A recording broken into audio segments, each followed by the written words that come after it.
자, 이번에는 오늘 수업에 이어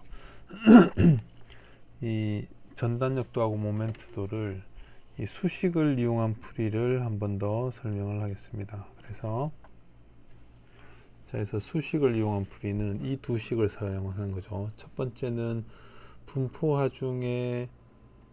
분포화중에다가 마이너스를 붙인 것이 전단력의 길이에 대한 변화. 뭐냐면 전단력의 길이에 대한 변화가 되겠죠. 결과적으로 이제 보에서 길이 방향으로 전단력이 변화하면 또는 W가 있으면 전단력이 길이 방향으로 변화한다는 거죠. 우리가 이 이야기는 W가 만약에 0이라고 하면 dV, dx는 0이 되는 거죠.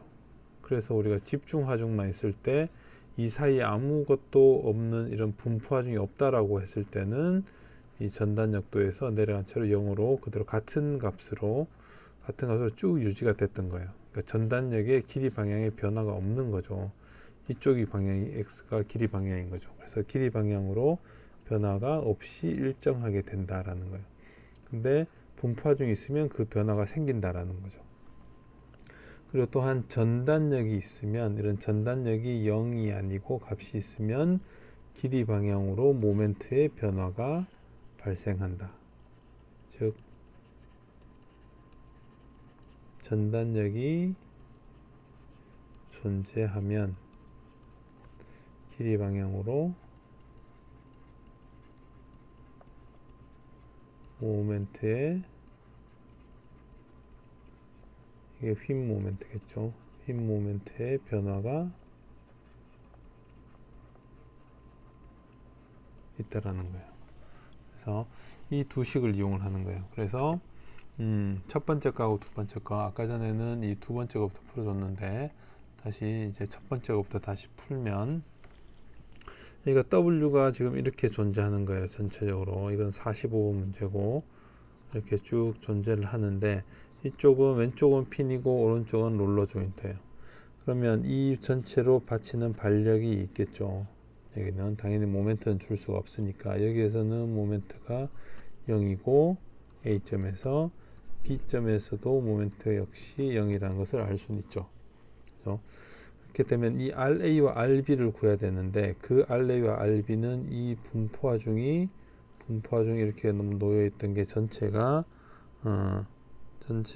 이 합으로 정력학적인 합으로 가운데 한 점으로 이렇게 모인다라고 볼 수가 있을 때 이 W 값을 구해야 되는 거죠. 이 W 값은 뭐냐면 이 전체를 x 방향으로 다 더한 이 면적이 될 거예요. 이 누르는 이 전체의 분포화중의 면적이 전체 힘이 되겠죠.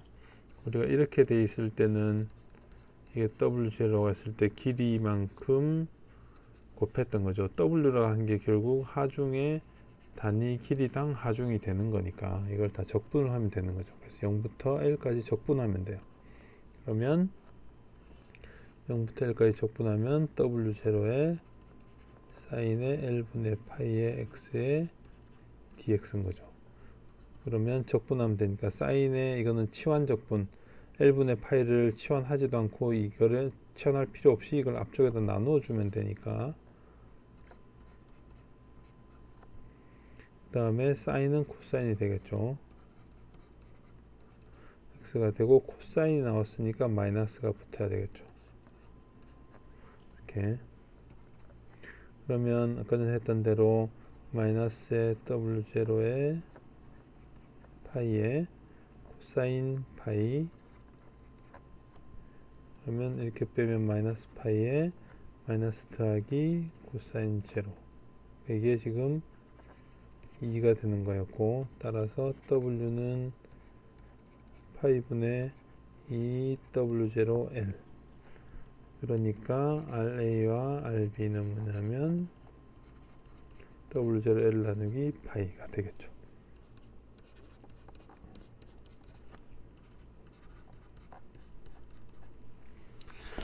자 여기서 우리가 이걸 적분하면은 이 전단역도가 되는 걸 알아요. 이렇게 전단역도 전체적으로 이만큼 올라갔다가 이렇게 보면 처음에 올라갔다가 그 다음에 쭉 떨어지다가 제일 끝에 올라가서 다시 이 값이 된다라는 것을 알고 있겠죠, 모양이. 그럼 이 사이의 모양이 어떻게 될 거냐라는 건데, 모양으로 보면 여기가 작고 여기가 크죠.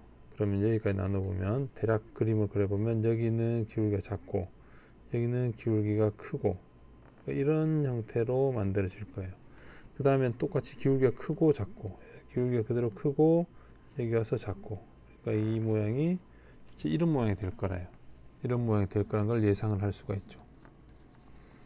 이게 뭐냐면 W0L 나누기 파이.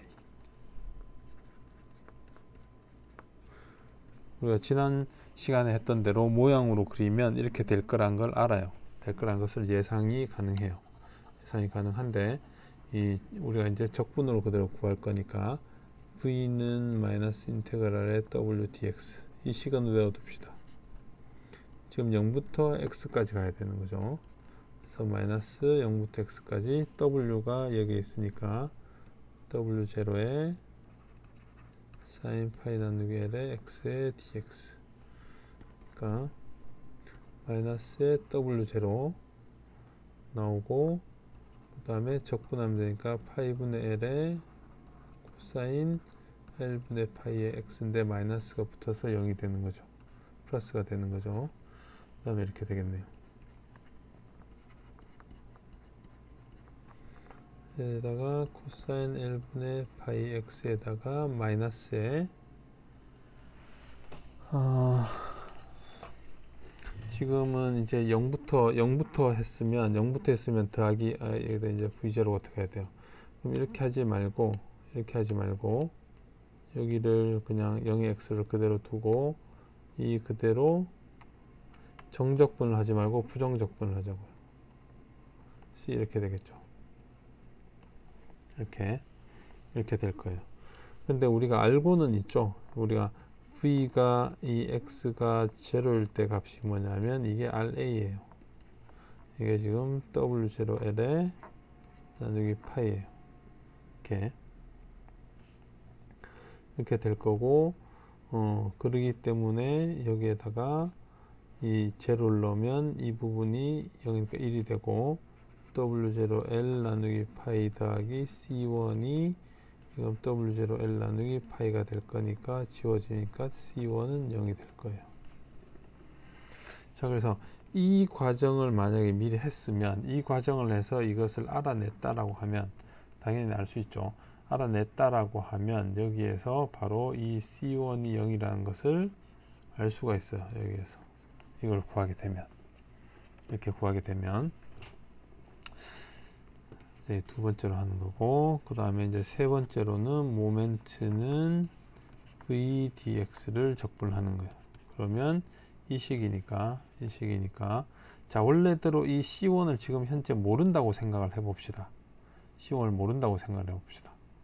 그러면 여기에서는 자, W0L 파이에 코사인 파이 나누기 LX dx가 되는 거고, 이렇게 하면 W0에 한 번 더 나눠주면 되니까 사인이 만들어졌으니까 플러스,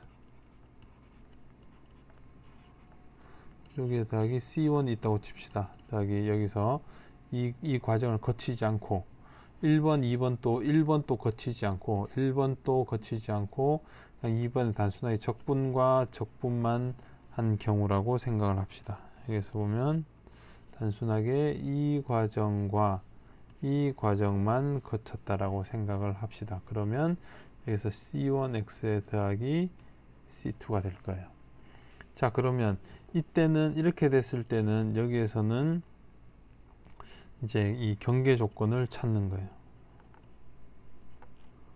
경계 조건을 어떻게 찾냐면 여기 말했듯이 이 부분을 우리가 역학적으로 알 수가 있죠. 그래서 x가 0일 때 m은 0이 되는 거다. 그러면 C2는 0이 되겠죠. 여기 0이고 0이니까.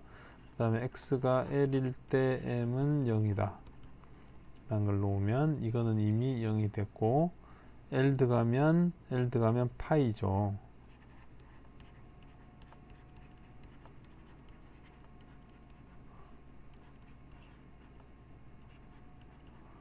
이게 제로가 되는데 사인 파이니까 이게 0이 되잖아요. 그러니까 C1 또 0이 돼요. 그러니까 이 값도 0이 되는 거죠. 이렇게. 그러면 여기서 결론은 뭐냐 하면, 빨간색은 지금 내가 지금 붉게 쓰고 있는 거는 뭐냐면, 일로 옮겨 놓읍시다. 뭐냐면 이 1번 과정과 2번에서 이 1번 과정에서 넘어온 이 과정이 없는 거예요. 이 과정이 없는 경우. 그럼 지금 C1, C2가 됐으니까 결론은 뭐냐면 V는 W0에 L 나누기 파이에 코사인 파이 나누기 L의 X인 거고, 모멘트는 뭐냐 하면 여기는 이 식인 거죠. W0에 L 제곱에 파이 제곱 사인의 파이 나누기 L의 X인 거예요. 그러면 여기에서 반대로 RA를 구할 수가 있어요. 뭐냐, V에다가 X에다가 0을 넣은 거니까 이게 RA인 거죠. 그러면 여기다 RA니까 0을 넣으면 1이니까 W0에 L 나누기 파이가 되는 거고, 이게 X가 L일 때는 이게 이제 RB하고 맞을지는 확인을 해봅시다. L 넣으면 마이너스 1이잖아요. L 넣으면 없어져 코사인 파이니까 마이너스의 W0 L 나누기 파이가 될 거예요. 그래서 이건 뭐냐면 여기 있는 이 값이에요. 이 값이고 이 값. 처음에 올라가 있는 이 값 0일 때는, 대신에 L일 때는 끝에 이 값이 아니고 이 값을 나타내 주는 거죠. 그래서 여기서는 마이너스 RB 직전에 있던 요 값인 거예요. 요 값이고 요 값인 거죠. 결과적으로는 이렇게 썼을 때는 이게 어떻게 볼 수 있냐면 이런 범위 정도라고 생각을 할 수가 있겠죠. 바로 직전 0에서 L까지긴 한데 마이너스 제로인 부분에서 플러스 0인 부분, 극한으로 따지면 플러스 0과 마이너스 0인 부분으로 볼 수는 있겠죠. 그래서 자, 이렇게 지금 빨간색으로 풀면 여기 나와 있는 이 반력들에 대해서 1번을 구하지 않고도 반력들도 다 구할 수가 있어요. 아니면 파란색으로 풀면, 지금 보면 파란색으로 풀었다고 하면 여기서 이미 이걸 먼저 구했으니까, 그래서 C1을 구했고 여기서는 C1이 0이었죠. 그럼 이제 C2만 남겠네요. 그죠? C2만 나오면 여기서 경계 조건에서 하나를 가져다 쓰면 C2가 0인 것을 알 수가 있어요. 그렇기 때문에 어쨌든 결론으로는 이 식과 이 식은 구할 수 있죠. 자, 그러면 여기서 봤듯이 식은 뭐냐면, 전단역도의 이 식은 뭐냐 하면 W0에 L 나누기 파이에 보면 코사인 파이 나누기 L의 X예요. 그러면 이 주기를 보면, 주기를 구하기 위해서는 얘를 2파이로 놓으면 되니까, 코사인이 원래 주기가 2파이니까, 따라서 X는 보면 2L인 거죠. 그러니까 주기가 2L인 거죠. 여기가 지금 L이니까 이 뒤에 있는 2L로 하면 이렇게 올라와서 이렇게 만나겠네요. 그죠? 그렇게 하면 2L이 되죠. 그러니까 이 절반만 그리면 이런 코사인 곡선이 될 거고, 모멘트를 보면 모멘트는 지금 사인 곡선이네요. 그죠? 그래서 사인 곡선이면 0에서부터 시작을 해서 이것도 L분의 파이 X니까 L분의 파이 X 대신에 T를 넣고, 원래 사인이 이건 2파이가 주기로 되어 있으니까 이렇게 놓으면 T는 2L 주기인 거죠. 똑같이. 그러면 여기서 이렇게 돌아가야 되는데 여기에서는 이런 형태로 만들어지면 되겠네요. 그래서 이게 L이 되고, 여기는 L 나누기 2에서는 얼마가 되냐면, 모멘트에다가 L 나누기 여기에다가 2분의 L 나누기 1 하면 2분의 파이니까 1이 되고, 이 값이 뭔고 하니 W0에 L 제곱에 나누기 파이 제곱, 이게 뭐냐면 모멘트의 맥시멈이 되는 거고, 이 값이 전단력의 맥시멈 값이 되는 거죠. 그래서 이렇게 풀면 돼요. 이 안에 지금 두 가지를 같이 넣어줬는데, 하나는 이 힘의 합을 다 구하고 나서 반력부터 구하면 우리가 늘 하던 방식이죠. 실제로 자유물체도를 그리고 자유물체도에서 구할 수 있는 걸 구해주고, 그거에 따라서 전단력 하니까 이 C1을 결정해 버릴 수가 있고, 적분에서 모멘트에서도 이 또다시 경계 조건을 뽑아서 모멘트를 풀어낼 수가 있죠. 그게 이제 정상적인 방법인 거예요. 이렇게 합력 구하고, 그러니까 자유물체도 구하고, 자유물체도 그리고, 형식에서 반력 구하고, 적분하고, 적분하고, 경계 조건으로 최종값 구하고, 최대값 구하기. 근데 이제 단지 수학적으로만 생각을 해보면, 굳이 이걸 하지 않더라도 RA와 RB를 적분 두 번에서 C1, C2를 이 조건 하에서 구할 수가 있다라는 거예요. 그 방식을 하나를 더 알려준 거예요. 그 다음에 이제 12.47과 같이 앞에 있던 이 삼각형 문제 같은 경우에는 여기서부터 이 그림이 이제 이렇게 되어 있으니까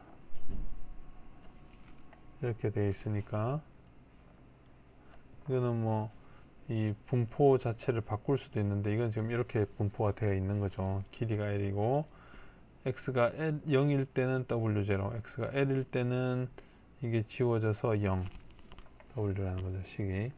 그래서 식을 이렇게 정해 준 거예요. 이걸.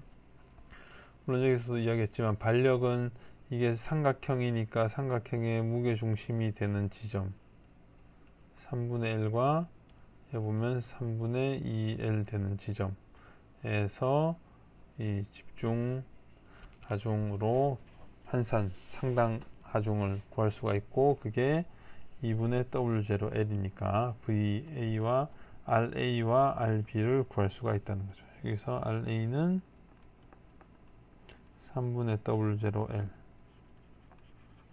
RB는 6분의 W0 L.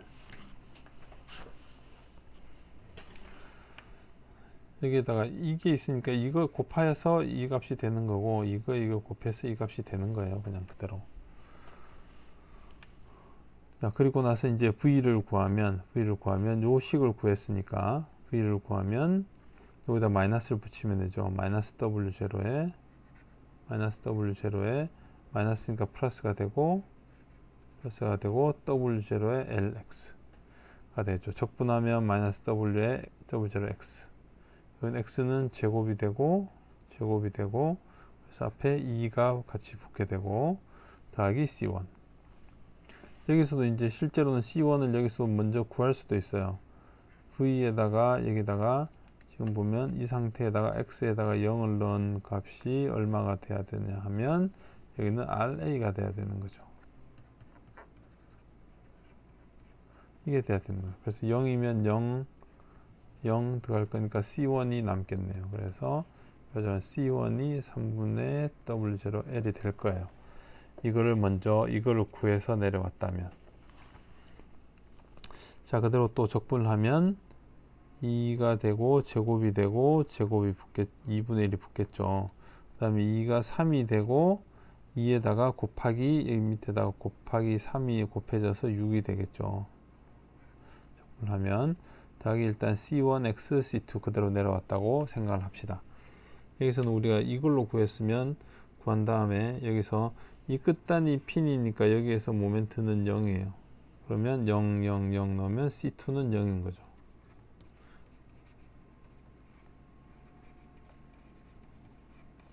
요 식을 넣으면 되니까. 그래서 이렇게 해도 되고, 단지 이 수학적으로 이 모멘트만 보면 경계 조건으로 봐서는 이걸 때 0이고 x가 L일 때도 역시 0이다. 그러면 C2 0이고 x가 L일 때 넣어주면 여기다가 위에 L제곱, 그 다음에 L에 세제곱인데 L가 지워져서 제곱 6분의 1 더하기 C1 L 해서 이 값이 0이 되겠죠. 그래서 C1은 3분의 W0의 L인 거죠. 그래서 이거하고 똑같다는 것을 알 수 있죠. 그래서 어느 쪽으로 하든 여러분의 자유예요. 근데 대신에 이거를 먼저 할 거냐 아니면 이 식만으로 해서 구할 거냐라는 거죠. 그래서 모멘트를 정리하면 세제곱 제곱 x가 있으니까 x의 6분의 l의 w제곱 6l분의 6l의 w제로 이걸 그대로 다 빼주면 x까지 x의 제곱 여기는 밑에 이제 3l이 붙어야 되겠죠.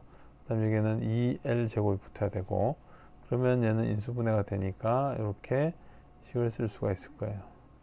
그래서 근이 해가 0이고 l이고 2l인 거를 지나는 뒤쪽이 플러스 쪽이 양으로 올라가는 3차 함수가 되겠죠. 그래서 여기서부터 요 구간까지가 보여지는 구간이 되겠네요. 이게 모멘트가 되면.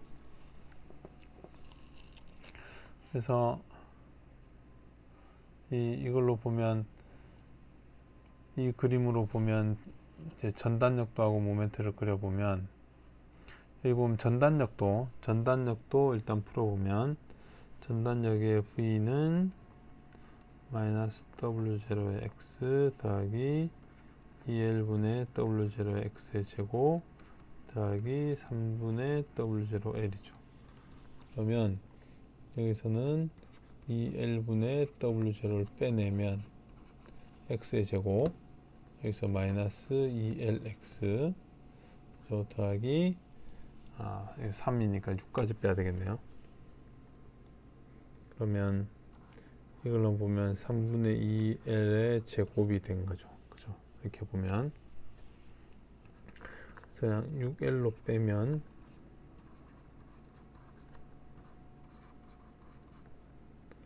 LX에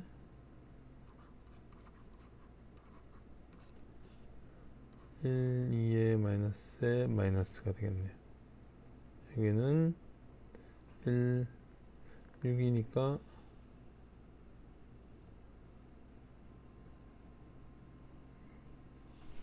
이걸로는 안 되네요. 그러면요. 그래서 이렇게 분해가 되는 게 아니고 그냥 해가 나오네요. 그죠? 그러면 얘는 우리가 꼭지점을 찾는 게 나으니까 이 경우는 그러면 이렇게 더 내려오지 말고 앞에서 그대로 그냥 이참수니까 꼭지점을 찾읍시다. 제곱 더하기 빼기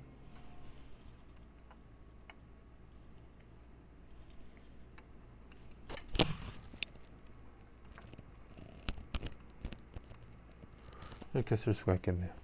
그죠?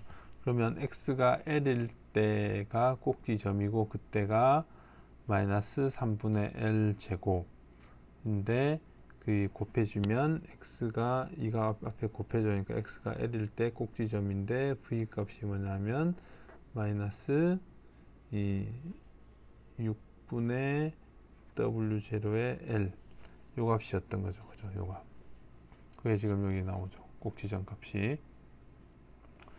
자, 이렇게 보면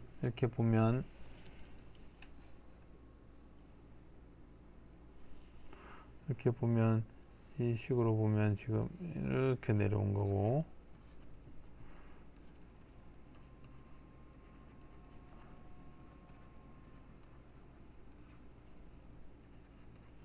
이렇게 된 거였으니까 이렇게 돼 있던 거니까 V 이렇게 보면 여기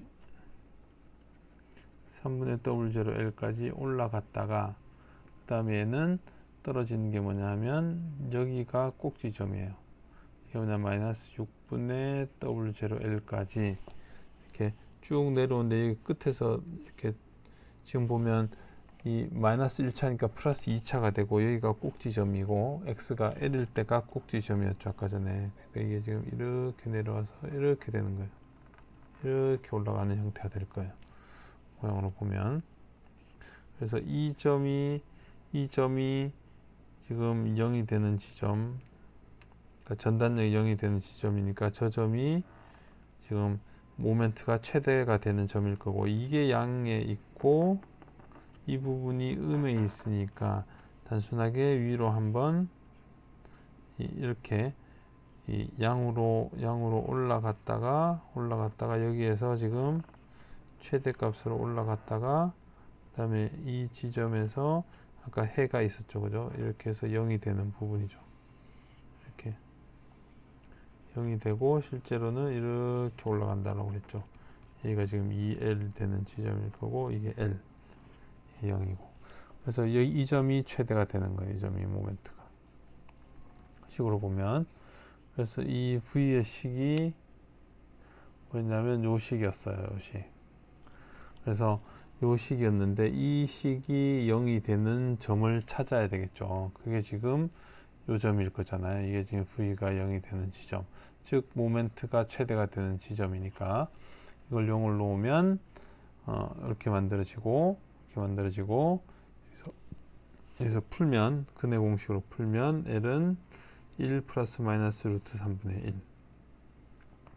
그러니까 뭐냐면 1 빼기 루트 3분의 2 더해버리면, 더하는 거는 이 범위 밖에 있으니까, 이 범위 밖에 있는 점이니까 그 점은 여기서 보면 이 점이겠죠.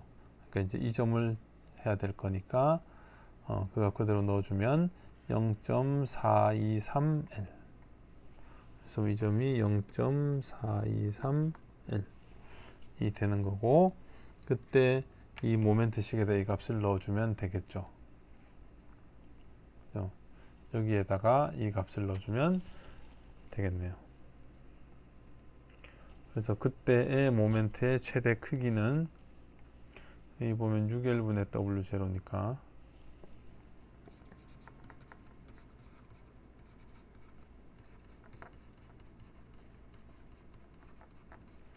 L인 거고, 저 점은 뭐냐면 X는 1 마이너스 루트 3분의 1 L인 거예요. 그래서 이 값을 넣어주면 모멘트의 맥시멈 값을 구할 수가 있겠죠.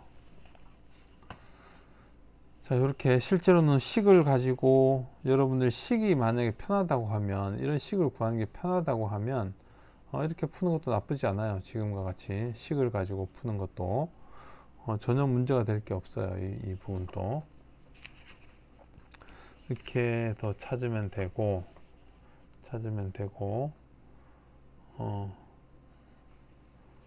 최대값은 여러분들이 계산을 한번 해보기 바랍니다.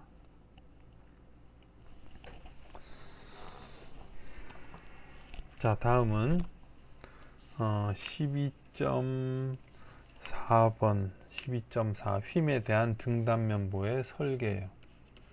자, 지금 결과적으로 12장에서 했던 건 뭐냐 하면 우리가 전단력도 하고 모멘트도를 그렸어요.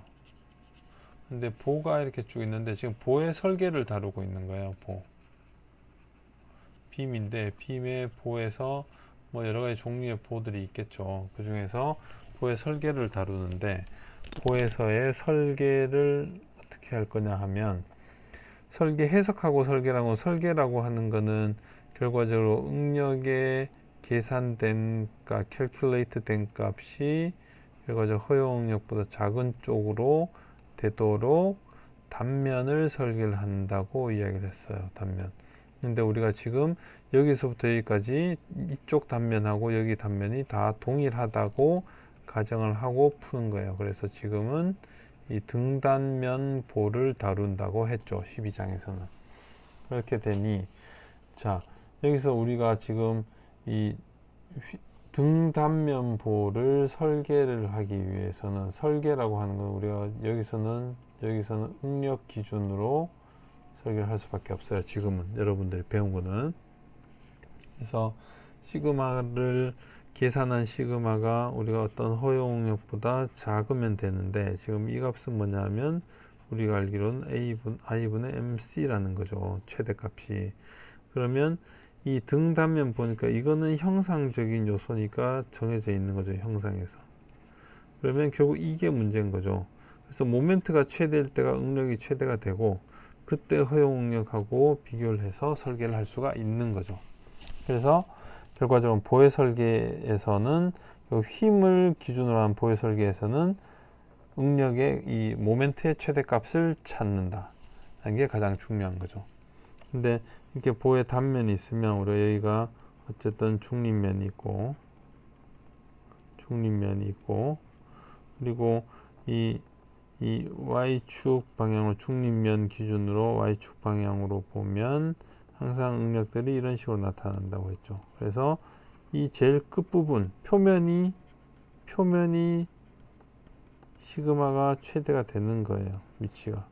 그러니까 뭐냐 가장 큰 수직 응력은 뭐냐 모멘트가 가장 크게 발생하는 단면에서의 표면인 거예요. 단면.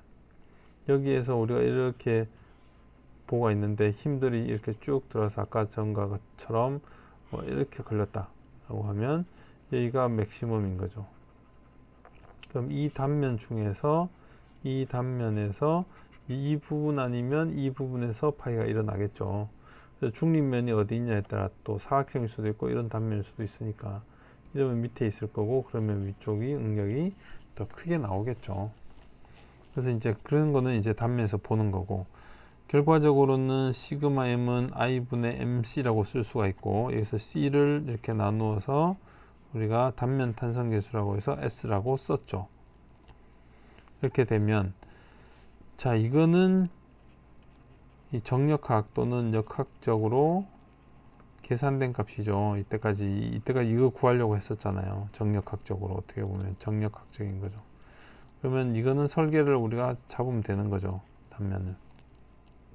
근데 이 부분이고 이게 설계인데 이게 뭐냐면 결과적으로 형상이에요. 얘는 형상이고 그러니까 이 최대 응력 안에는 역학적 들어온 힘, 이 보가 어떤 하중을 지지하느냐에 달려있는 외부에서 들어온 외력에 대한 팩터하고 그 다음에 보의 형상에 대한 거하고가 있는 거고 이 부분이 뭐보다 작다, 허용 응력보다 같다, 작다라고 이야기하는 건 이것은 재료에 달려 있는 거죠. 어떤 재료를 선택할 거냐에 달려 있는 거예요. 그래서 외력과 형상과 재료 사이의 관계에서 재료를 정할 것이냐, 형상을 정할 것이냐만 달려 있는 거예요, 지금. 그래서 형상이 정해지면 재료를 선택을 해야 되는 거고, 재료가 정해지면 형상을 선택을 하는 거죠. 외력은 주어진 거고요. 그래서 처음부터 구조물이 정해져 있다라고 하면 형상과 재료가 정해졌으니 쓸 수 있는 외력을 결정을 하는 거예요. 최대 쓸 수 있는 외력을. 그렇게 정해지겠죠. 자, 그래서 여기서는 9pm이니까 특히 S 미니멈이 이렇게 되겠죠. 결과적으로는 S의 M의 맥시멈이 왜냐하면 시그마 허용력보다 작아야 되니 S가 이걸 지우고 밑에 시그마로 오고 S로 오면 S는 더 크다는 거죠. S가 어떤 값보다 더 크다라고 하니 우리가 정할 수 있는 거는 S의 최소값을 정할 수가 있겠죠. 그래서 미니멈 값이 허용력분의 맥시멈 모멘트로 할 수 있죠. 그러다 보니까 이제 단면이 동일한 형태의 다양한 단면을 설계를 하자는 건데 이게 단면 탄성계수니까 결국 단면이죠. 만약에 이렇게 사각형이라고 하면 BH라고 하면 I 값이 12분의 1 BH의 세제곱 BH의 세제곱이고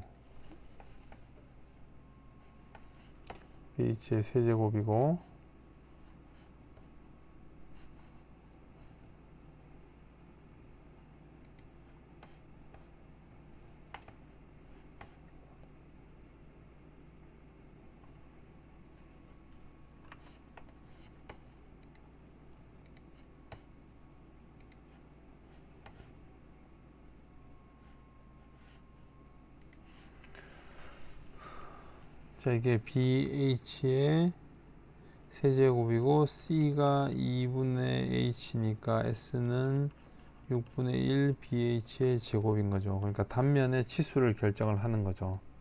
그렇죠? 그렇다 보면 만약에 동일한 재료를 쓴다라고 하면 이 단면의 B와 H가 서로 곱해져 있으니까 답이 하나가 아니에요. 답이 한 개가 아니에요. 그러다 보니 그 중에서 우리가 뭘 결정하냐면 보통 가장 작은 중량을 선택을 한다는 거죠. 가장 작은 가볍기도 하고 저렴하기도 하고.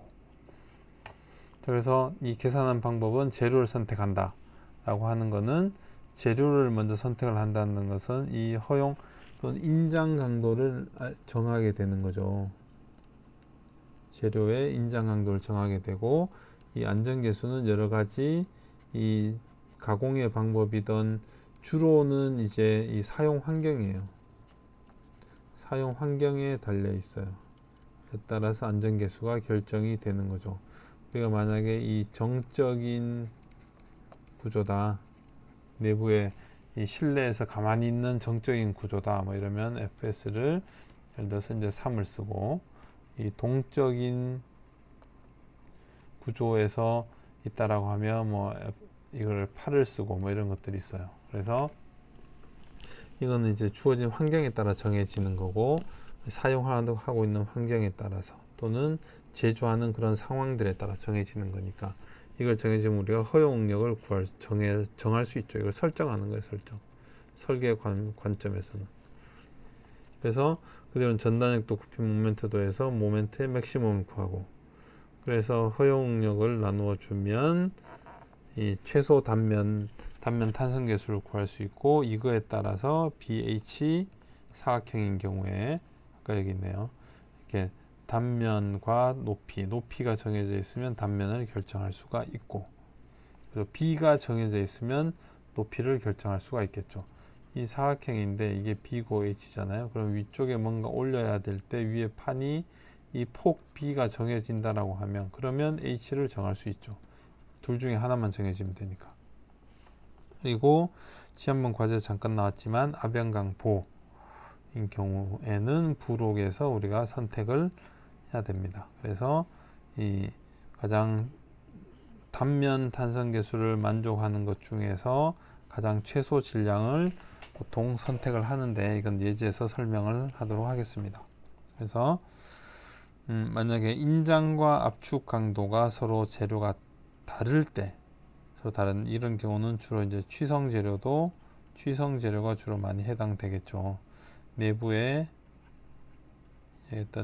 기공과 같은 결함들은 인장에서는 크게 영향을 주지만 압축에서는 영향을 주지 않는다 라는 그런 부분들이 있죠. 그래서 이때는 각각의 허용력에 대해서 맞는 것을 구해야 돼요.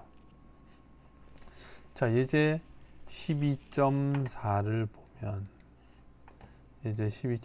보면 지금 이렇게 하중 이 옆쪽에 고정이 되어 있고, 하중 15kP가 걸려 있고 길이가 8피트예요. 그 다음에 이 W 쉐입의 빔이다. W라고 하는 거는 이제 와이드예요. 와이드. 이렇게 I자형 본데 광폭, 이 폭이 좀 넓은 거예요. 광폭의 플랜지보에서 선택을 하고 싶은 거예요. 그래서 이때 재질에서의 허용력은 24KSI. 이거는 뭐 주냐면 이거까지 다 포함이 된 거죠. 이미 정해 준 거예요. 그래서 첫 번째 허용력은 24KSI. 그 다음에 여기에서 전단력도 모멘트대로 구해야 되겠죠. 15 내려오니까 0에서부터 15 내려올 거예요. 그 다음에 아무 변화가 없다가 올라가서 0으로 끝나겠죠. 그리고 8피트니까 모멘트도 여기가 자유단이니까 0이고, 쭉 와서 길이 8피트일 때 얼마만큼 내려갈 거냐면 15 곱하기 8만큼 120만큼의 마이너스로 상수니까 1차가 쭉 떨어질 거예요. 그럼 이 값이 맥시멈 값이겠네요. 그러면서 모멘트 맥시멈은 120kP의 피트. 이걸 인치로 고치면 12 곱해주면 되니까 1440kP의 KIP의 kP의 인치 값으로 정할 수가 있어요. 자, 그러면 여기서 우리가 단면 탄성 계수라고 하는 S값은 허용력을 나눠주면 되니까 24고 1440에 24를 나눠주면 60인치의 세제곱이 나와요. 그러니까 I 값이 인치의 또는 길이의 4제곱 값이었다고 하면 이 S는 길이의 세제곱 값이겠죠. 그러면 자, 이거를 어디에서 선택할 거냐. 그래서 여기서 나오는 W 플랜지보라고 하는 건, W 쉐입이라고 하는 거는 책의 뒤쪽에 부록으로 가야 돼요. 부록에 700페이지 넘어서 707페이지에 가보면, 우리가 부록을 보면 처음에 보면 700 여기 3페이지부터 어펜딕스 A가 있고, 어펜딕스 A의 첫 번째는 US, 이 미국 단위계로 되어 있는 거, 704페이지에 보면 SI 단위계, 그 다음 705페이지에는 다른 재료, 재질이 마그네슘부터 시작을 하죠. 앞쪽에 보면 703페이지에 보면 스틸로 시작을 했었고, 그래서 그 뒤에 보면 706페이지에 보면 이제 SI 국제 단위계에서의 이 재료의 특성들이 나와 있죠. 여기에서 우리가 이야기했던 거는 첫 번째 칼럼에는 물론 머티리얼이 있고 덴시티가 있고 그 다음에 이제 ultimate strength 인장 강도가 있고 극한 강도죠. 극한 강도가 있을 때 이제 텐션에 대한 인장에 대한 거, 컴프레션에 대한 거, 그 다음에 쉬어에 대한 거가 적용해져 있고, 그 다음에 이제 yield strength 항복 강도가 있는데 텐션 쉬어에 대한 값이 있고, 그 뒤에는 이제 modulus of elasticity 이 값이죠. 그 옆에는 modulus of rigidity가 있고, 여러분들이 제 말을 잘 듣고 있었다라고 하면 그 사이에다가 포화송비를 계산을 해 뒀겠죠. 그리고 나면 그 뒤에는 이제 coefficient of thermal expansion 열팽창 계수 값이 있고, 마지막에는 ductility인데 이제 이 퍼센트 일롱게이션 연신율이 있죠. 퍼센트 연신율이 있죠. 그래서 여기 있는 테이블 어펜딕스 A는 우리가 다 배웠어요. 이미 재료를 하면서. 자, 그리고 이제 707페이지에 나와 있는 게 보면 어펜딕스 B예요. 707페이지에 나와 있는 게 이 어펜딕스 B가라고 적혀 있는데, 여기 물론 US 단위계고, 그 뒤로 그 다음 장 넘어가 보면 708페이지는 SI, 709페이지는 또 US 단위계, 그 다음에 710페이지 SI 단위계로 되어 있는데, 지금 보면 위쪽에 보면 여기 W 쉐입이라고 되어 있죠. 그래서 와이드 플랜지 쉐입, 이 폭이 좀 넓은 거예요.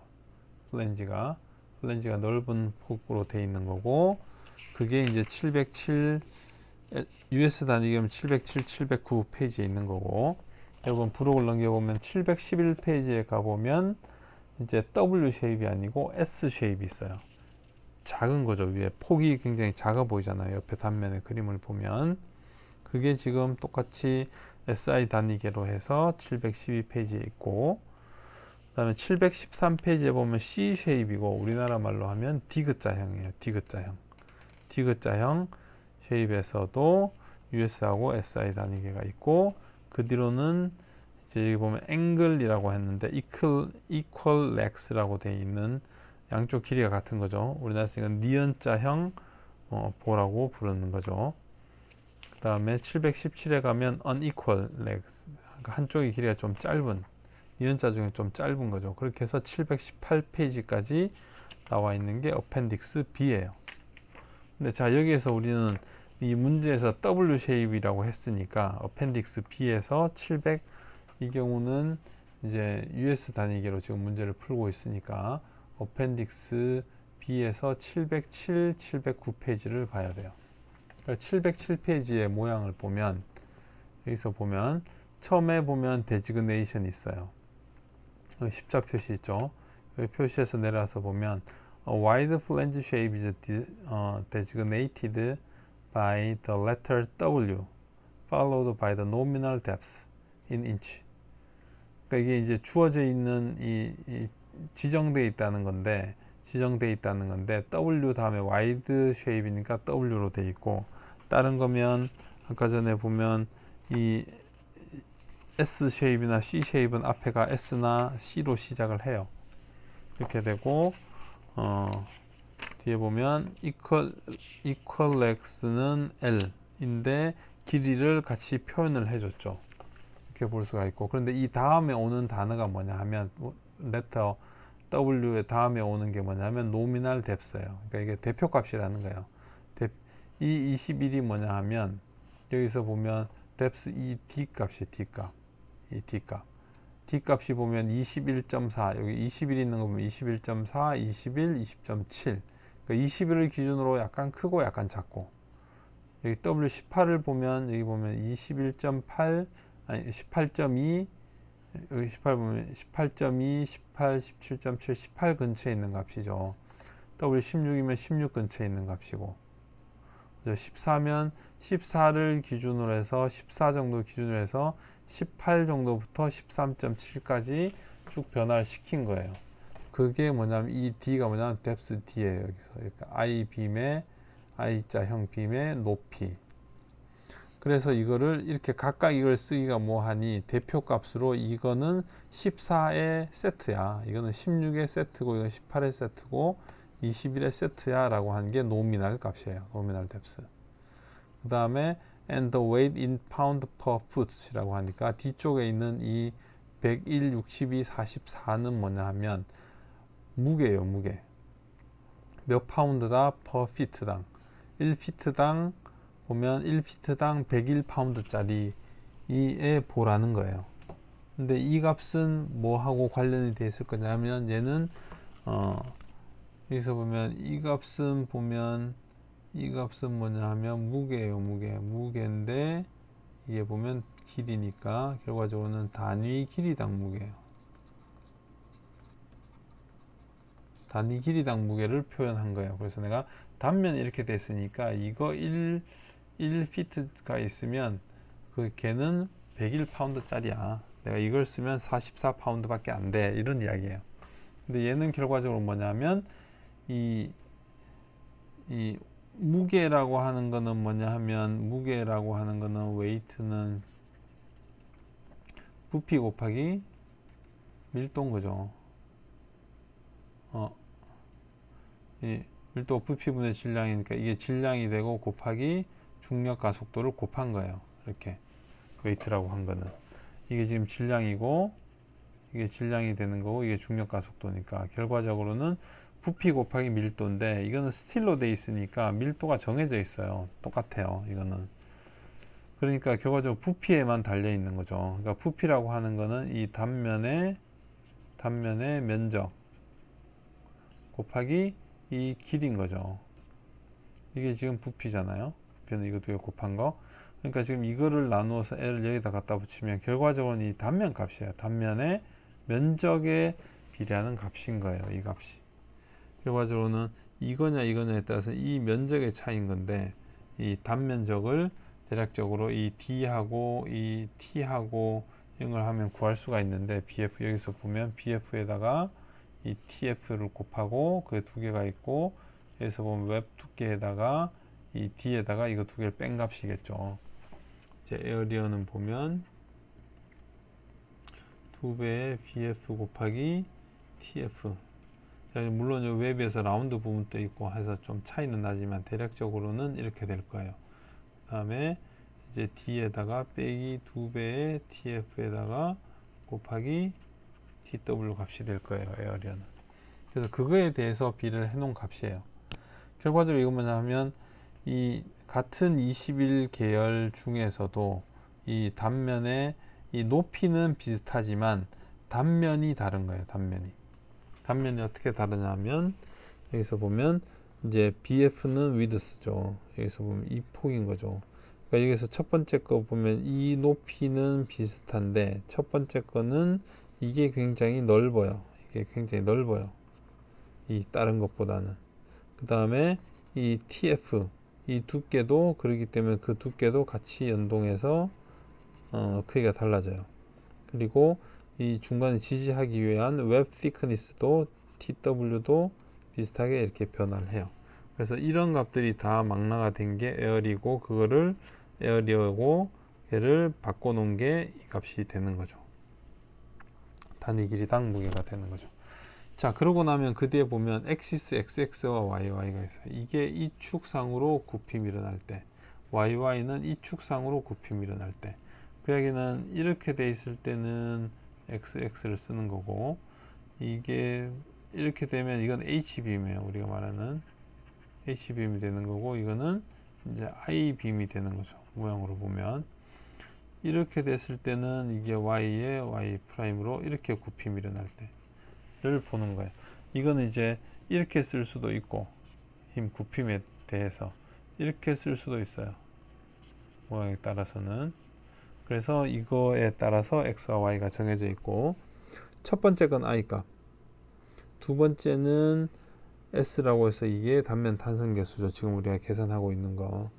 그 다음에 R은 이거는 이제 radius of gyration이라고 해서 이거는 마지막에 좌굴에서 배울 거예요. 좌굴 16장에서. 챕터 16장에서 나올 이야기예요. 이거는. 자, 그래서 이렇게 돼 있으니까 이런 W 쉐입의 빔이라고 하는 거는 광폭 플랜지 보라고 하는 거는 이제 정해진 규격품이에요. 그러니까 규격품 여기서 선정을 하는 거죠. 선정을 하는데 우리가 지금 계산 어디까지 했었냐면 S 값이 60 이상으로 써야 돼요. 그래서 60이 최소값이에요. 그러면 우리가 쓸 수 있는 거는 지금 이 S 값에서 찾는 거죠. 물론 이 I 값을 여기 있는 D의 절반으로 나누면 D 나누기 2로 이거를 나누면 거의 이 정도 값이 나올 거예요. 당연히. 그게 이제 이 여기 말하는 S 값이니까 나누기 C니까.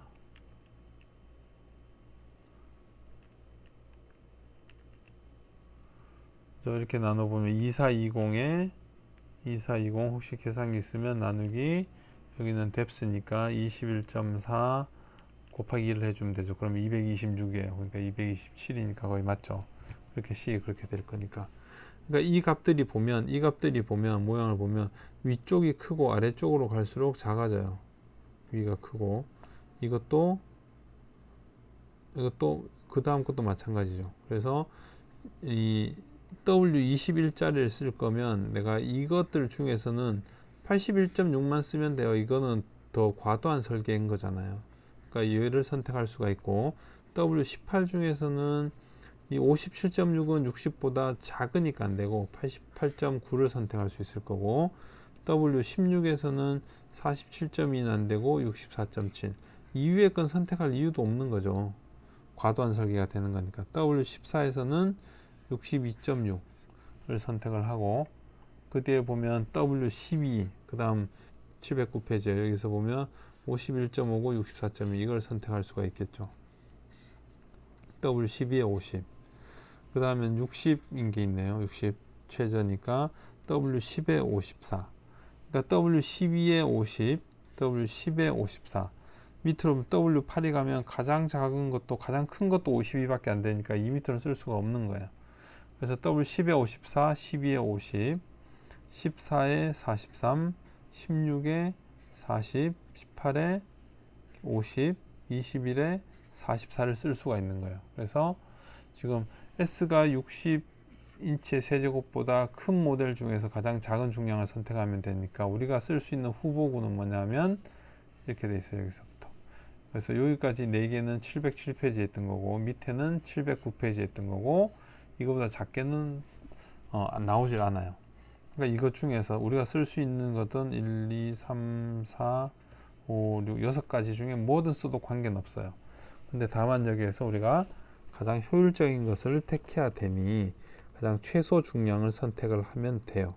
그러면 최소 중량은 뭐냐면 뒤쪽에 있는 이 값이죠. 단위 길이당 무게였잖아요. 그러니까 길이는 지금 8피트로 똑같이 써야 되죠. 8피트로 똑같이 써야 되니까 뭐냐면 이 값이 제일 작은 걸 선택하는 거죠. 40. 그러면 W16에 지금 40짜리를 선택하는 것이 경제적으로도 가장 이득이 되는 거죠. 여기 있는 건 실제 이 인치 단위기에서 이제 밀도 넣고 단면적 W16에 40 넣고 8피트 해보면 무게는 이제 320파운드가 나오는 거고 뭐 단위 길이다 이렇게 계산을 해서 실제 40점이 나온다는 걸 계산을 해준 거예요. 그래서 질량 나누기 길이인데 이거는 밀도 곱하기 단면적이니까 밀도가 280 철의 밀도가 보면 0.284 파운드 퍼 인치 세제곱이고 그래서 단면적이 보면 W14에 40짜리가 보면 11.8이에요. 그래서 보면 여기 40짜리가 보면 여기 11.8이니까 이거를 곱해주면 40.2가 나오고 그래서 이게 40이라는 거예요. 이렇게 그렇게 선택을 하면 이렇게 구할 수가 있겠죠. 그래서 우리가 쓸 수 있는 가장 최적의 보는 이 값이 되고 다른 문제에서 이렇게 구하라고 했던 것들을 보면 여기는 I 값이나 S 값이 가지고 있으니까 이 값을 쓰면 돼요. 그러니까 광폭보 같은 경우는 S 값을 쓰면 되겠죠. 그대로. 자, 그래서 문제 그 다음에는 12점. 이렇게 보면 보를 설계할 수 있을 거고, 그 다음 문제 551페이지에 있는 문제 12.7번 같은 경우에 보면 여기에 분포하중이 주어져 있고, 끝에 집중하중이 있고, A점, B점은 핀하고 롤러로 돼 있는데, 단면을 지금 어떻게 쓸 거냐 하면 폭은 3.5인치로 정해져 있고 높이를 정하고 싶은 거예요. 높이가 얼마인지. 그래서 지금 목재로 쓸 때 허용력은 1.75 ksi라고 주어졌을 때 쓸 수 있는 높이는 얼마인가 거죠. 물론 최대로 쓰면은 다 되죠. 그러니까 이제 최소 작게 가장 효율적인 볼을 구하는 거예요. 높이를. 그래서 이거는 지금 40에 8이니까 3200 파운드고 이제 3.2 KIPS가 될 거고, 이걸 KIPS가 있으니까 그걸로 고쳐주면, 그러면 이걸 가지고 식을 풀어주면 이 RB와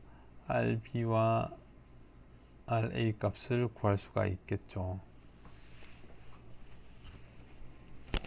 이거는 지금 이렇게 나눠준 거는 이게 3.2니까 이 부분은 1.6과 1.6으로 나눠질 거고, 나머지 이 4.5만 A와 B로 어떻게 나눌 것만 결정을 한 거예요.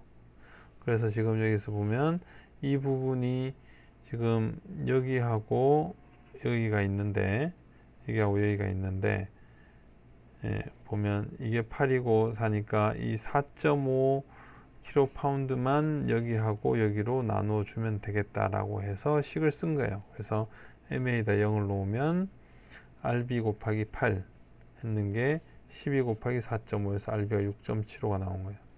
여기가 6.75가 나오고 4.5니까 이쪽 아래쪽 잡아당기는 쪽으로 2.25가 되겠죠. 그냥 다 통으로 풀어도 되는데 그냥 약간의 개념만 이제 본 거예요. 그래서 요거 두 개 사이에서는 이거만 이렇게 분리를 하고 1.6, 1.10 분리하고 4.5는 이렇게 분리가 된다 라는 거를 이제 보여준 거예요. 그래서 왼쪽 편은 보면 이 왼쪽 편은 이렇게 돼 있으니까 2.25가 돼 있으니까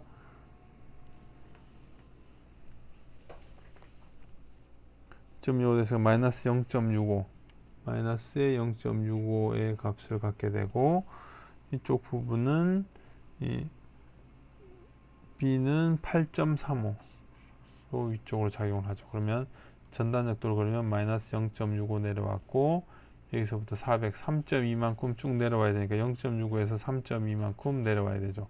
0.65에서 3.2만큼 내려서 마이너스 3.85까지 떨어져야 되겠죠. 여기서 직선으로 쭉 내려오고, 그 다음에 8.35만큼 올라가니까 이게 4.5가 될 거고, 그 사이에 아무 변화가 없다가 떨어지면 0으로 만나야 되겠죠. 그래서 이 면적을 구해보면 마이너스 18이고 이 면적이 18이에요. 그냥 그림에서 딱 봤을 때 이게 마이너스 값이고 이게 플러스 값이잖아요. 그러면 이 두 개는 당연히 같아야 돼요. 0이 돼야 되니까. 그러니까 여기가 지금 이 플러스 18인 것을 예측을 할 수가 있겠죠. 그래서 모멘트의 최대값은 18KIP의 피트로 구할 수가 있고,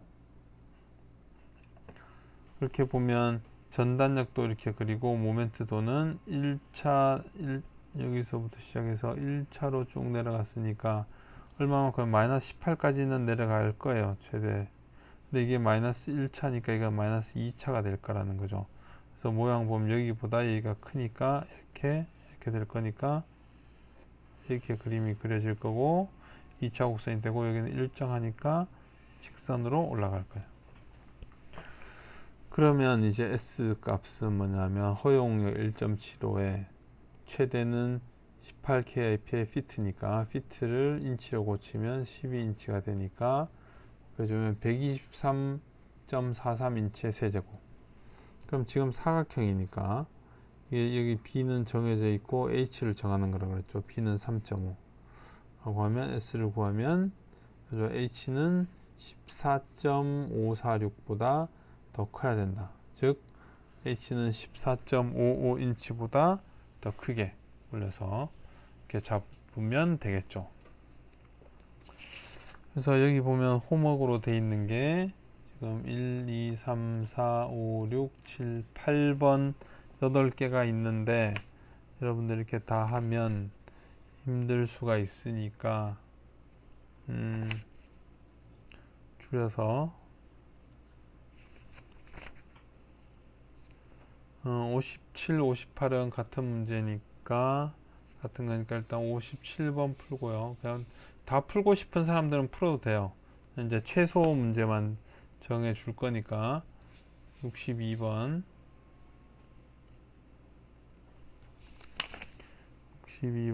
풀고 그 다음에 67번 또는 아니면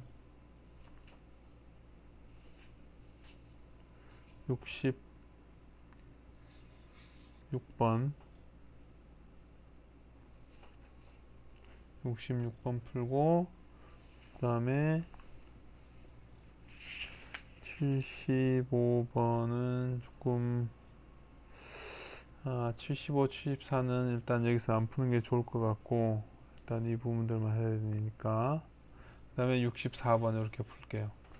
이렇게 57번 한 문제 더 할까요? 한 문제 더 해서 그냥 나무 목재 문제가 하나 두 개가 있고 그 다음에 플랜지가 두 개니까 그 다음 뭐 다른 숙제도 있을 것 같으니까 요거 이렇게 네 문제 그 다음에 더 많이 풀고 싶은 사람들은 이거 더 풀어도 돼요.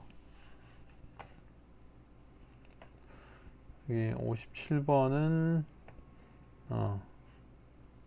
이렇게 다 풀어줬네요. 57번 58번 이건 나중에 이 과제 풀면서 하도록 하죠. 이렇게 여기까지 됐으니까 여기까지 해서 지금 과제를 하고 하면 12장까지 이제 등단면보 설계까지 다 끝났어요. 이제 여러분들이 전단력도 모멘트도는 쉽게 그릴 수가 있을 거고 그래서 모멘트와 전단력을 이용한 지금 모멘트를 이용한 응력을 이용해서 설계 해석하는 부분들은 했고 실제 재료원에서 전단 응력도 구했었어요. 그죠? 보에서 걸리는 전단 응력도 IT분의 VQ였으니까 여기에서도 보면 지금 이 V 값을 구하면 Q하고 I하고 T는 다 형상에 달려 있는 거니까 결과적으로 V의 맥스 값을 알면 전단력도 구할 수가 있죠.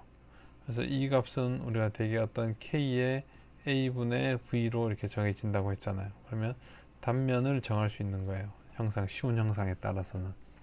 똑같이 지금 하고 있는 거하고 똑같은 거예요. 모멘트에서 설계를 하는 거. 다음 13장에 가면 전단력을 가지고 설계를 하는 거. 두 가지가 그대로 나올 거예요. 그래서 12장 여기까지는 하고 일단 13장도 조금 더 나가 보도록 합시다. 자, 이 파트는 13장의 이 파트는 재료역학 1에서도 했던 부분이고 지금 다시 이제 13장 전체를 좀 다루려고 하니 이 부분도 약간 짚고 가야 돼서 복습 겸해서 짚고 지나갑시다. 그래서 지금까지는 보에서 우리가 지금 이때까지 세 가지를 다시 복습을 했죠. 그죠? 이제 축에서 이제 축하중에 대한 부분, 그 다음에 비틀림에 대한 부분, 저게 종방향 힘이고 종방향 회전이고 그 횡방향 회전이 되는 이제 휨 모멘트를 했죠. 그죠? 지금까지 이걸 했고 그리고 나머지는 이제 횡방향의 힘이 되는 이 전단 V가 있는 거예요. 그래서 이때는 타우, 이때 시그마, 이때가 타우고 이때가 시그마 만들어진다는 거죠. 그래서 이거에 대한 부분, 유도하는 부분이었는데 유도할 때는 이렇게 이 집중하중과 분포하중이 이렇게 쭉 놓여져 있으면 요 부분에서 지금 생각을 했다는 거죠. 이젠 이 그림 보면 이렇게 나오는 걸 알겠죠. 그죠? 이게 반력이 있고 반력이 있으면 이 반력 때문에 올라갔다가 그대로 가서 P 때문에 떨어지고 유지하다가 이게 떨어지고 유지하다가 분포화 중이니까 1차로 이렇게 쭉 내려가서 끝에 올라가서 0이 된다. 그리고 이걸 모멘트도로 그리면 이만큼 증가, 여기도 계속 증가하겠죠.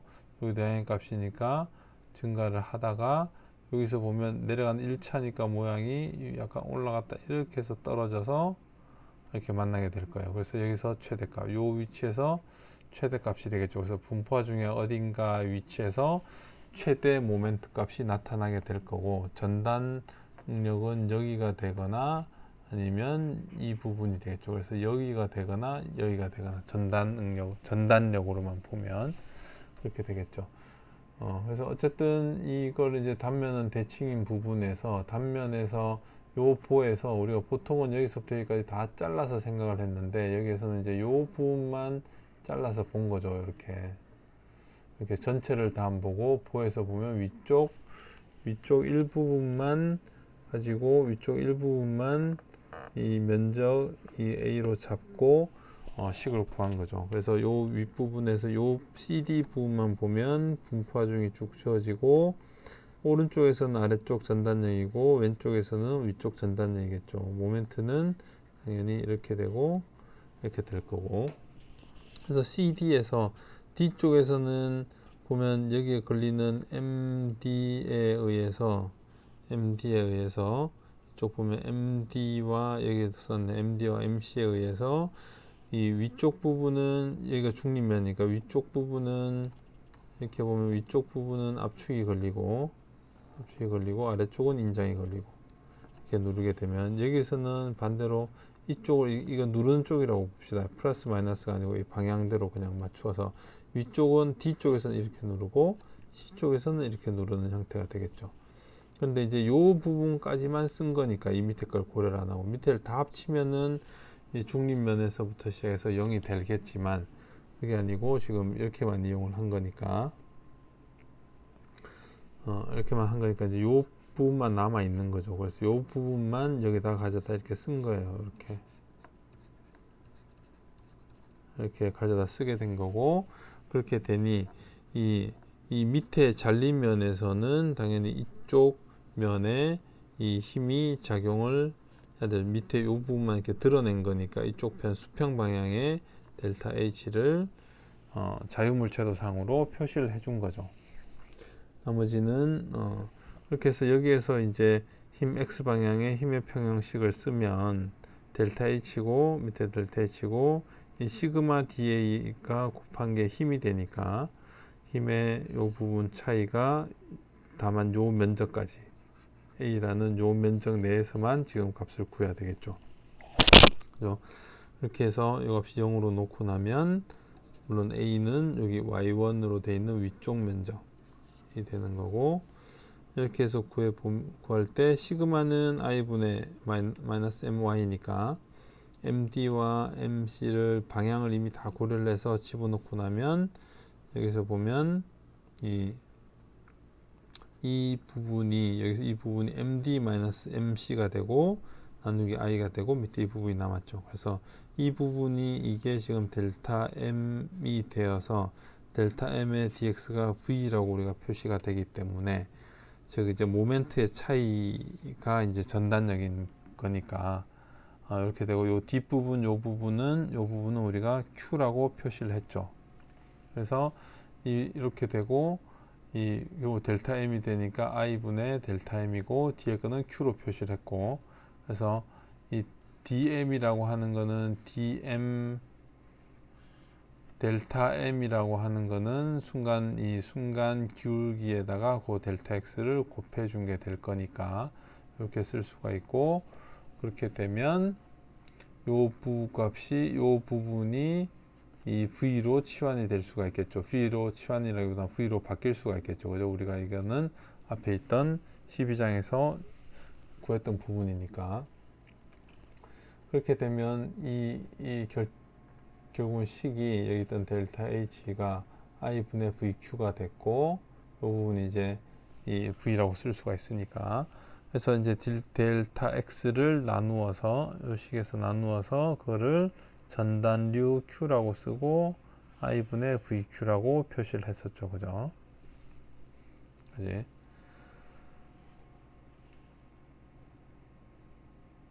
그래서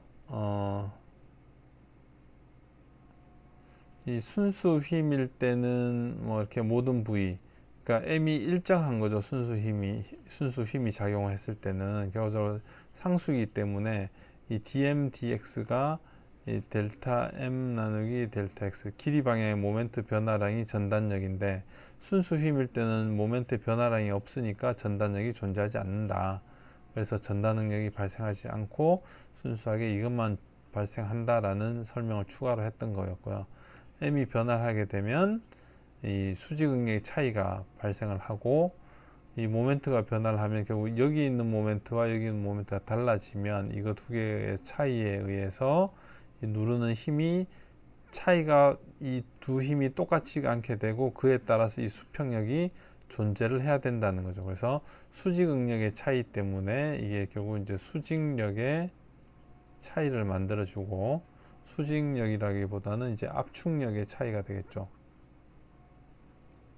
차이가 발생하고 그 부분이 만족하기 위해서 전단력이 발생을 해줘야 된다 라는 의미로 이야기를 했었어요.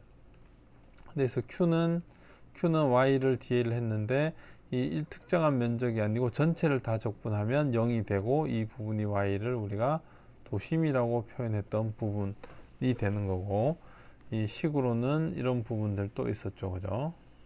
그래서 이 전체, 왜냐하면 이 전체를 다 더한 것은 0이고, 그럼 이 면적을 이거하고 나눌 수가 있으니까 a와 a'이 나누면 두 개 합이 되는 거고, 이게 0이니까 이 두 개가 서로 마이너스로 같다 라는 거. 그래서 q의 최대값은 y1이 0일 때, 즉 중립면일 때, 중립면상으로 기준으로 해서 여기서 이제 q라고 하는 것이 전체로 다 더하게, 이제 우리가 단면을 잘라서 쓰게 되면 이렇게 되니까 y 값이, 이거는 부호를 가지죠.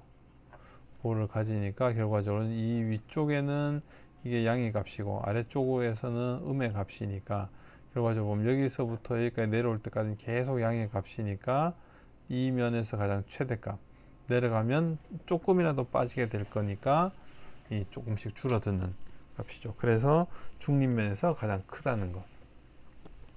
그래서 전단율을 정의한 것도 있었고, 그래서 이 전단율에 대해서는 i분의 vq라고 해서 이 부분들을 구하는 부분을 했었죠. 재료 1에서 못에 걸리는 힘을 구하는 부분, 못에 걸리는 이제 전단력을 구하는 부분이었고, q에 대한 계산 부분 하는 것도 했었죠. 위쪽에.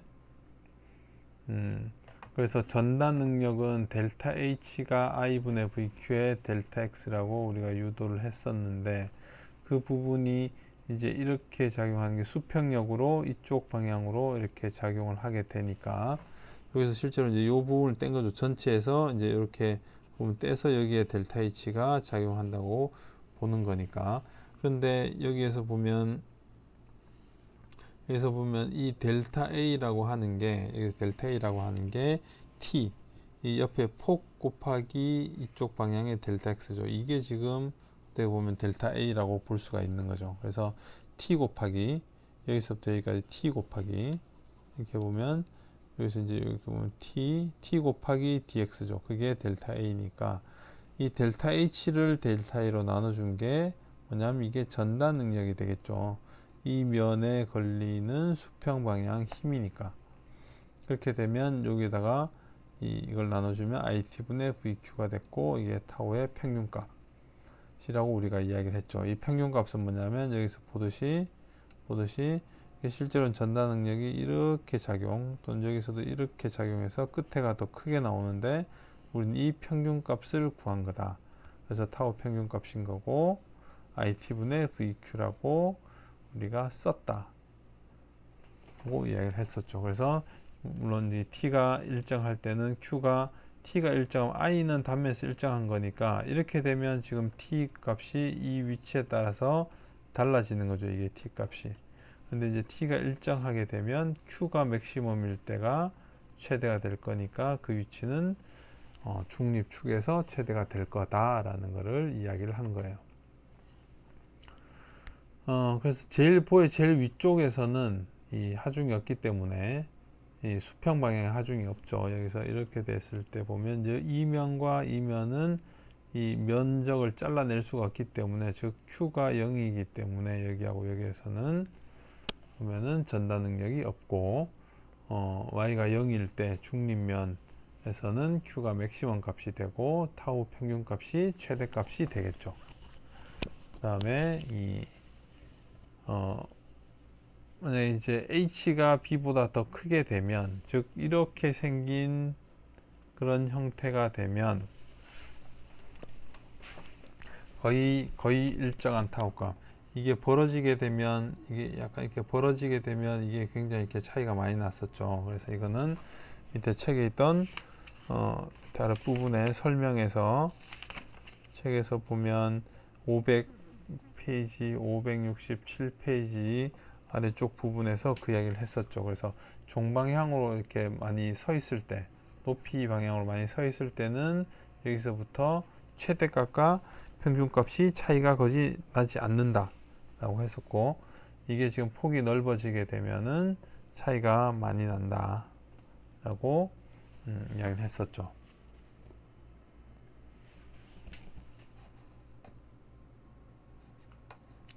그래서 직사각 단면일 때 Q를 구하는 법도 했었고, 이 직사각 단면일 때 분포를, 이렇게 생기는 이 분포를 구했죠. 직사각 단면에서 일치적으로 이 위에 있는 이 단면, 임의의 단면까지, 임의의 단면에서의 이 전달 능력을 구하면, 여기서 y반은 2분의 1, 요점이 전체 이 값이 c 2분의 h고, 그 다음에 여기까지가 y면 요 도형 이 부분이 우리가 말하는 a가 되겠죠. 그래서 그러면 요 단면의 면적에다가 이 y바를 곱하면 되니까, 곱하면 그게 q가 되니까, 이 면적은 b 곱하기 요 길이 뭐냐면 c 빼기 y겠죠. b에다 c 빼기 y가 a가 되는 거고, y반은 여기서부터 여기까지니까 이거에다가 이거 두 개의 평균값이죠. y 더하기 c의 평균값, 이게 y바죠. 그렇게 하면 이 c-y, c 플러스 y니까 c제곱 마이너스 y제곱이 되고, i는 11분의 1 bh 3승에서 이거를 c로 바꾸면 3분의 2 bc의 세제곱이 되겠죠. c는 2분의 h가 되니까. 그렇게 되면 it분의 vq를 이 상태에서 여기에 걸리는 값을 구하면 v가 되고, q 구해졌고, 여기서 뭐 i 값 뒤집었고, 그때 t 값, t는 여기 b니까 여기서 b가 b의 제곱으로 바뀌었죠. 그죠? 여기다 곱해진 거니까 요 부분이 뭐냐면 i에다가 t를 곱한 것. 이렇게 풀어주면 이렇게 만들어져요. 위쪽 식에 보면 4분의 3의 bc의 세제곱이 이렇게 됐는데, 이 면적은 bc 곱하기 2배, c가 반쪽 높이니까 그렇게 해주면 이 a분의 v의 2분의 3의 1 마이너스의 c분의 y의 제곱으로 만들어졌죠. 그 이야기는 이 y가 0인 것을 기준으로 해서 이게 플러스 c고 마이너스 c인데, 이런 2차 함수가 되니까 이러한 2차 함수 분포를 띄게 되고, 0일 때 타우 값이 맥시멈, 이게 y가 0일 때가 이 맥시멈, 그때가 2분의 3 a분의 v라는 거. 거고, 그래서 전단력이 위에서부터 여기서는 0이고 제일 밑에도 0이에요. 그래서 화살표로 나타내면 가운데서 더 크고 작고 작게 이렇게 나타낼 수가 있죠. 그래서 우리가 직사각 단면일 때는 타우의 최대, 우리가 계산하는 맥시멈 값은 a분의 v의 1.5배, 2분의 3배라고 식을 유도를 했었죠. 이 부분을. 그래서 암기하라고 했었고, 원형 단면일 경우에는 중립면에서 역시 가장 크니까 위쪽 반원의 면적에 대한 q 값은 ay니까 반원 2분의 파이 r 제곱, 그 다음에 반원의 y 반은 3파이분의 4r 이니까 이렇게 넣어주면 3분의 2 r의 세제곱이 되고, t는 여기서부터 여기까지가 t가 될 거니까 2r이 되겠죠. 그리고 원의 i 값은 i 값이 j 값보다 작으니까 4분의 파이. 그럼 it분의 vq를 집어넣으면 3분의 4 a분의 v가 돼서 이 우리가 그냥 옛날 처음에 8장 제일 처음에 했던 그냥 이 면적으로 전단력이 지나가니 전단 능력은 a분의 v예요 라고 평균이라고 했던 거에서 전체 평균은 그렇게 되는 거고, 그래서 최대값 지나갈 때는 3분의 4배 1.333배라는 것을 알 수가 있죠. 물론 여기에서 이 식에서 이거를 요 부분을 그대로 다 적분하면 이 그대로 v가 될 거예요. 이 부분은 그게 뭐냐면 이 평균값이 될 거예요. 평균값. 그거를 2c로 나누면,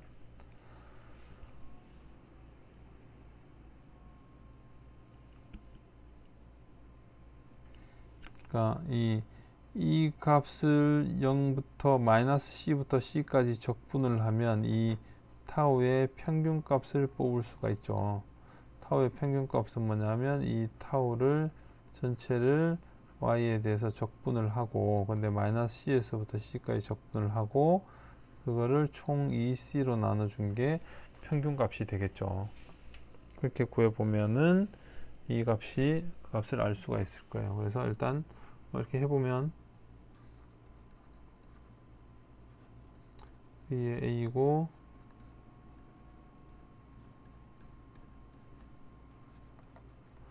dy가 되니까 앞에는 2, 3, VA는 전혀 관계가 없으니까 빠져주고, 여기서는 y고 마이너스 이 y의 세제곱이고 c의 제곱에 3 이렇게 되겠네요.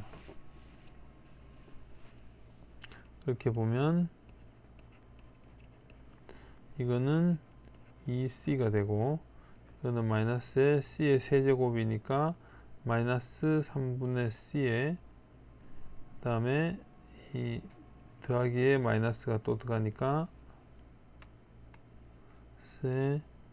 마이너스에 c 나누기 3 이렇게 되겠죠. 그러면 마이너스 3분의 2, 3분의 6, 3분의 4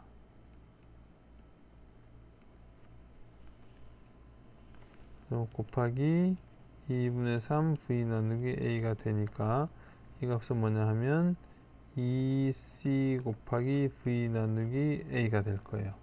그럼 이 전체가 우리가 최대는 이거지만 이게 뭐냐면 우리가 평균이라고 부르는 값이 되겠죠. 그래서 이제 결국 평균은 뭐냐 하면 이렇게 적분했던 거에다 나누기 2c를 해주면 되니까 결국 v 나누기 a가 되겠죠. 그렇죠? 이렇게 볼 수가 있을 거예요. 그래서 이 우리가 말하고 있는 이 평균, 타우 평균이라고 하는 거에 2. 그러니까 1.5배 했는 게 직사각형에서는 이렇게 구할 수가 있죠. 원형 단면에서는 3분의 4 여기까지는 우리가 암기를 하라고 했었고, 요게 지금 아까 그 계산을 한 거네요. 계산식인 거고. 그래서 문제 이 13.1에서 보면 여기에서 전단력도 지난번에는 이렇게 전단력에서 이 부분에서 그냥 구하라고 했던 거고 접착부에서 여기까지 구하라고 했던 거네요. 그죠? 이 문제 13.1에 보면 이렇게 T자형인데 이 부분에서 이 전단 능력을 구하라는 거고, 그러면 이제 이 그림 보면 이제 되게 간단하죠. 1.5에 1.5에 1.5, 1.5가 될 거니까 집중 하중이 두 개가 있으니까 반력이 만들어질 거고, 당연히 1.5 올라가서 쭉 그대로 가서 이렇게 전단력도가 만들어지겠죠. 그러면 지금 여기서 구하라고 했으니까 우리가 따로 계산할 필요 없이 1.5kN이라는 것을 알 수가 있죠. 이거 만약에 모멘트 도를 그린다라고 하면 이렇게 올라가겠죠. 여기까지. 이게 0.4고 이게 1.5니까 0.6이 되겠네요. 모멘트로 보면. 그 다음에 이게 아무 변화가 없어 0이니까 그대로 갔다가 여기서 여기까지 직선으로 이렇게 떨어지겠네요. 그럼 모멘트의 최대는 여기에서 나타날 거고, 자, 여기는 모멘트만 있고 전단력이 없는 구간이죠. 이쪽 부분은 이제 전단력도 있고 모멘트도 있는 부분인 거고, 그래서 여기서는 전단력에서만 구하라고 했으니까 이 지점 NN 파트에서만 하라고 했으니까 이렇게 되고, 당연히 이 모양이니까 중립면을 구해야 되겠죠. 그래서 중립면, 중립축을 구하기 위해서 1, 2, 3으로 나누고 A 구하고 Y 바에서 쭉 구한 다음에 이제 이 Y 바를 구하죠. 그러고 나면 68.3이니까 I 값을 구할 수가 있겠죠. 이게 이제 100에 20가 이게 1번, 2번, 3번 평행축 정리를 이용해서 I 값 구하고, 그래서 이제 요 위에까지 Q를 가지고 IT분의 VQ를 구했고, 하부 쪽도 역시 밑에 부분에 Q만 구해서 IT분의 VQ를 가지고 계산을 했죠. 그래서 여기까지가 우리가 전단능력 1학기 때 했던 부분의 약간의 복습적인 측면이 될 거예요. 그래서 여기에서 이제 마지막으로 과제 복습은 해야 되니까 아까 전에 네 문제하고 지금 보면 Q를 그냥 복습 삼아서 지난번에도 했던 거지만 13.3번 문제 모세 전단력 구하는 거 하나를 풀어보고, 지금 있던 부분에 전단력도를 그려서 지금 구하는 부분은 13.10번 이건 아마 1학기 때 했던 걸 거예요. 그래서 이렇게 하면 총 6문제가 되겠네요. 앞에 4문제하고 이렇게 해서 숙제를 해서 미리 좀 복습을 하고, 다음 시간에는 이 부분하고 앞쪽에 휨 부분을 다 포함을 해서 볼을 설계하는 방법에 대해서 지금 다뤄볼게요. 그 부분이 지금 문제 13.2번이에요. 여기서 여기 13.1번이고 13.2번이 그 부분 전단력이랑 모멘트를 다 포함을 해서 다루는 부분이니까 그 부분을 나중에 하도록 하겠습니다.